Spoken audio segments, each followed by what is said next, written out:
I was more than a tulip or a daisy, destined to grow no matter how many times they buried me. I was destined to grow no matter how many times they poisoned my soil and poured concrete over me. If you haven't checked out my fundraiser that I put out on Everything College, I highly encourage you, after you watch this video, to go check it out because it's inspirational and it's really amazing. Head over right now to my YouTube and subscribe. On the first episode of What the Grad School, we have the brilliant mind of a recent graduate at USC. Stay tuned. Don't forget to subscribe to see this week's interviews. Welcome back to Everything College. I'm your host, Christina Parker, supporting your college navigation while minimizing debt. Welcome back to our series that I have here. If you haven't done so already, make sure you hit that subscribe button, like, comment, and share. So today I have a special guest, and I'm going to let them introduce themselves. Hello, my name is Dalia Ross. I use she, they pronouns. I graduated from the University of Southern California with my master's in human resources management. I also graduated from Hampton University with my bachelor's in business management and a minor in leadership studies. Thank you for that. Thank you for that. So what made you decide to pursue higher education? I think I've always kind of known that higher education was something I wanted to pursue. I didn't expect to start going down that journey immediately after I had graduated from undergrad, but having the online opportunity to go to school and still work full time, I was like, there's no reason for me not to be able to pursue this endeavor right now. Yeah, no, definitely. So for undergrad, you went to Hampton University. What made you pick an HBCU for undergrad? It's funny because originally I did not want to go to a HBCU. I was very anti of HBCU before. My mom kind of pushed me to go on a college tour when I was in high school. And also considering the fact that my mom graduated from an HBCU, she was like, just go for the experience, see if you like it, kind of get that understanding, get that perspective. So when I had gone on the college tour and visited, of course, Howard, Hampton, Fisk, Tuskegee, all the big names, when we visited Hampton's campus, I absolutely fell in love. And I was like, this is where I need to go. This is going to be my home by the sea, as we call it. And that's how I ended up at Hampton. Nice, nice. I'm glad that you had a good experience at your university for undergrad. So why USC for a master's program then? USC was actually my dream school for undergrad, but I was rejected, which was very disheartening and a little bit discouraging at the time.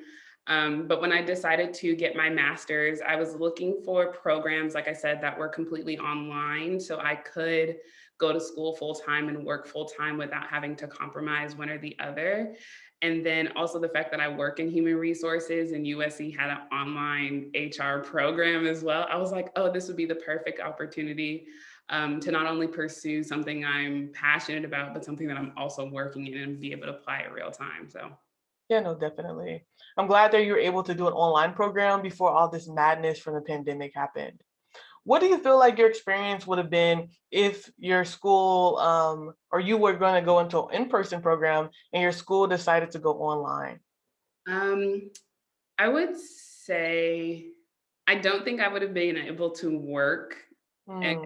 school full time. I think I would have had to choose between one or the other. Um, I will say it would have been nice to be able to like virtually sit, or not virtually, but to sit in a classroom with like my classmates, kind of have that in-person engagement, which would have been nice. But yeah, I think it would have been an interesting perspective. Definitely, definitely. From your opinion, what are the differences between an undergrad and a master's program? Ooh, that's a great question.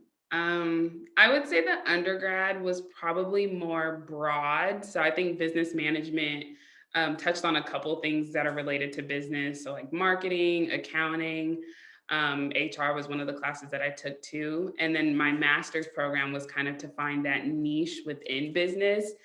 So it's a lot more specific and maybe something you're more passionate about or will be like further in depth than what you studied in undergrad. Hmm. What about workload? Do you feel like undergrad versus master's, one has more workload than the other one, or there's not really much of a comparison? I wouldn't say it's much of a comparison, more because, undergrad, on top of being in person, like you're living the college experience, going to parties, study groups, all that fun stuff. Whereas with my master's program, it was like, okay, you have school, you have class, once a week, your assignments, but then my social life and then work life, I think it kind of has like a different balance or a different workload than undergrad. Definitely. My other question for you, do you feel that you're more prepared to go into undergrad or you're more prepared to go into your master's program or both? I would say I wasn't really prepared for either. I think I've heard so many different things. Of course, everybody's experiences are different, based off of what they're studying, what school they're going to, and then of course, like if they're working, if they're not working. So I don't think I was mentally prepared for the amount of stress I'm going to endure, especially being a full-time employee and a full-time student. I was like, oh, I'll be able to balance it in the first few weeks, first few months of school. It was great. I was like, oh, I can still hang out with my friends. Work is going well. And then progressively, of course, as the semester got a little more in depth and a little more challenging, I was like, okay, some things are going to have to be sacrificed. And that social life kind of not took a back burner, but definitely wasn't as of a priority as my school, my workload was. Yeah, no, definitely. So, how did the pandemic impact you with work and school? Um, The pandemic. So luckily I had already picked a program that was completely online. So there wasn't really that school transition. And I think USC did a really good job of like communicating throughout the process about, this is the times you guys have class, when you guys have assignments due and stuff like that. I think the bigger shift came from work in the pandemic because Mhm. beforehand, like we did have the option of kind of like a 50-50 remote work, in-person workload in the office. So I was probably going to the office like twice a week out of 5. Mm. And then completely transitioning to like nobody's going into the office. There's no more happy hours. There's no more walking to lunch with your coworkers. So I think that was more difficult than the school transition from the pandemic. Mhm. Yeah. How did also coffee shops and things like that getting closed down and you now having to operate from your space like impact you in your schoolwork or your regular work? Yeah, so in the middle of I think I want to say my first or second semester of grad school, I actually ended up moving. My roommate moved back home to Jersey to be with her family, of course, due to the pandemic. And I found that as an opportunity for me kind of to be able to create my own space. And luckily, I was in a position to be able to find a two-bedroom apartment. So now it's a little easier because I can separate like my living space from my workspace. And when I had my one bedroom apartment, it was a little difficult because I'm like, oh, I can do my homework from my bed and Mhm. it's taking a nap and the homework doesn't get done. So now I have those two kind of spaces of separation. I know like mentally, if I'm sitting at my desk, I'm working. And if I'm laying in my bed, I'm not working and kind of having that separation. Um, and then in terms of like if I needed to get outside of the four walls that I live in, I would always go to like a park or something or kind of find an outside alternative that wasn't necessarily a coffee shop, but that was still like outdoors and away from home, kind of just to rejuvenate my brain. Nice. I'm glad that you're able to separate your space and kind of find something out there outside of the four walls in your home to do your work. So you graduated in a pandemic, but thankfully you are employed. How did you get your job in your field? And what advice do you have for upcoming or recent graduates? So how I got my job in my field, I always tell the story of like how I fell into HR on an accident. The company that I currently work for is a professional services or consulting firm. Um, and I wasn't really into consulting, and I knew that when I was in undergrad. So with this company, I was like, what other things do they have to offer me that isn't in consulting, but still with the company? And that's how I ended up coming across their HR summer analyst program, which is a fancy way of saying internship. So I'm like, oh, this sounds pretty cool. Sounds engaging. It's at a really cool company. So let me apply. Ended up turning into a rotational program full time for after I graduated, which I'm still currently in now and almost done in 2 to 3 months, which is very exciting.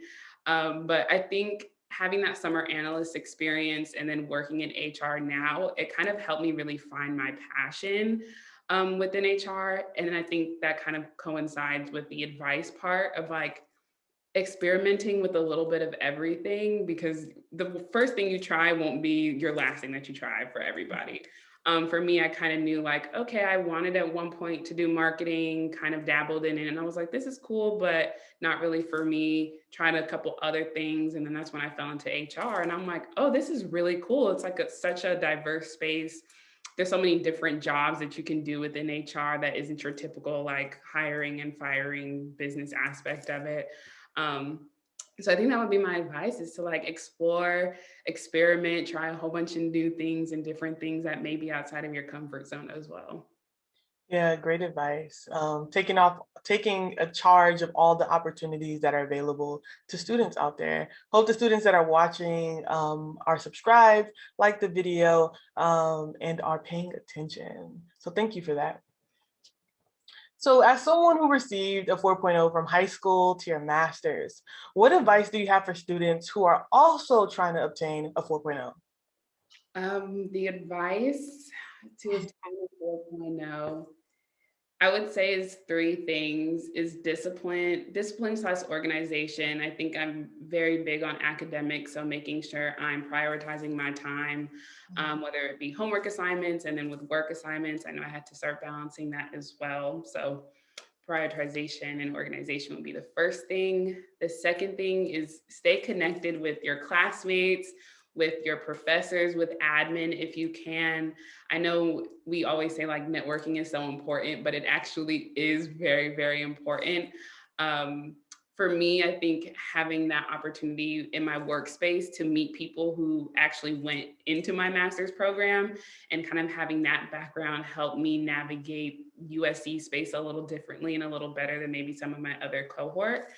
And then the last one would be to give yourself breaks. I know obtaining a 4.0 is very difficult, and I'm guilty of putting a lot of pressure and a lot of weight on myself. So something I had to learn in both undergrad and in grad school was to take breaks. It's like you don't need to be working all the time, because you're going to end up fatigued, burnt out, tired, exhausted, all the things that we're so used to feeling Yeah. in school. So having those moments of like stepping away, doing something fun, reading something that's not school related, drinking a lot of wine because I did that too. So just having those moments of like separation and of space to be able to just relax and rejuvenate myself.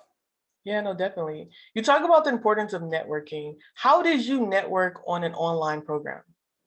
So luckily my online program, we had live sessions every week. So for my program, we had 2 sessions a week. So for 2 classes. And somehow we just casually started finding ways to like ping each other in like Zoom chats. And whenever someone would talk and we would relate to them, like, oh, we can ping them on the side on Zoom. Something that my cohort also did was we utilized Slack. I'm not sure, I didn't use it in undergrad, so I didn't know what it was, but essentially it's a platform for classmates to just share thoughts, share questions. If you need help with homework, which is what we did a lot of the time too. That level of communication definitely helped us network as well. And then of course, like LinkedIn, Instagram, your social media platforms too. Yeah, no, definitely. You talk about your cohort. So like what was your cohort like? How many people were there? And do you feel like you were able to network within your cohort?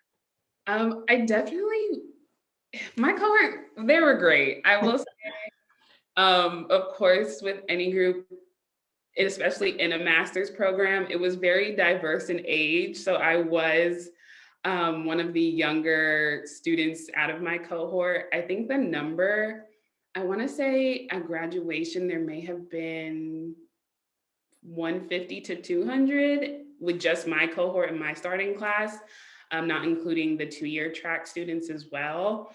Of course, there was some classmates that I bumped head with oftentimes. I know we talked about this previously about being in certain roles and certain jobs like social work, HR. You have to be very attentive to diversity and the different dynamics of people. And some people in the HR space, such as many of my classmates, kind of weren't there yet. So for me to be able to offer perspective, especially as a triple minority, I think we had to have some like learning moments and be like, you can't be in HR and think certain ways. You have to have an open mind. You have to be receptive. You have to be attentive to like everything, which we had to handle a few times in class. No, definitely, definitely. Whatever you go into, your major for, you have to be ready to also take that role seriously and think just like you're gonna think in that actual role, whether it's in social work or HR or so forth. So it's always unfortunate that classmates are all at different levels, but hopefully they all rise to the occasion when it's time to get that job. Hopefully. So it seemed like you had a good experience at USC for the most part. So from 1 to 10, 1 being low and 10 being perfect, what would you rate your experience at the University of Southern California? Um, my overall experience, I would probably say probably 7. I feel like it might have been higher had I picked a program, I mean, minus COVID, had I picked a program that was on campus to really get that on campus USC experience.